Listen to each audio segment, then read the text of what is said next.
Hello बच्चों, JEE main 2024 का question है 4 अप्रैल सेकेंड शिफ्ट का। The translational degree of freedom and rotational degree of freedom of CH4 molecule are. Translational and rotational कितना होगा। तो देखिए, ये जो है ना CH4, ये लीनियर नहीं होता है, ये नॉन लीनियर होता है ना, नॉन लीनियर होता है।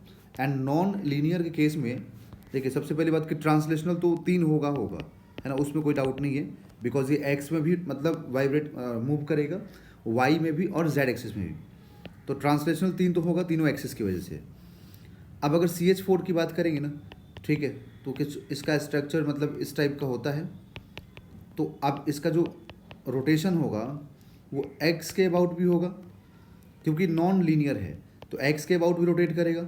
तो एक्स के अबाउट देखें, अगर मान लीजिए मैं यहाँ पे आपको दिखाता हूँ, जैसे ये हो गया एक्स, ये हो गया वाई, ठीक है, और जो जेड एक्सिस होगा वो तो इससे परपेंडिकुलर होगा एक्स और वाई से, ठीक है। तो एक है 2 डायमेंशन, इसमें दिखा नहीं सकते मान लीजिए। तो अब देखिए इसमें क्या होगा कि एक्स के अबाउट इसका जीरो हो जाएगा, इसका जीरो हो जाएगा, इसका जीरो होगा, बट इसका तो जीरो नहीं होगा।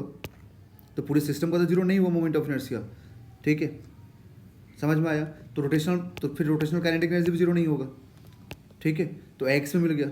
अब वही उसी तरीके से वाई में भी मिलेगा ना, क्योंकि वाई में इस एच का जीरो होगा, इसका जीरो होगा, इसका जीरो होगा, बट इन दोनों का जीरो नहीं होगा। अब जब एक्स और वाई से परपेंडिकुलर जेड एक्सिस ऐसे होगा, जो मान लीजिए आपकी तरफ आ रहा है बाहर निकलता हुआ, ठीक है, वर्टिकल है, तो वर्टिकल केस में तो ना इसका जीरो होगा, ना ही इसका जीरो होगा, ना इसका जीरो होगा।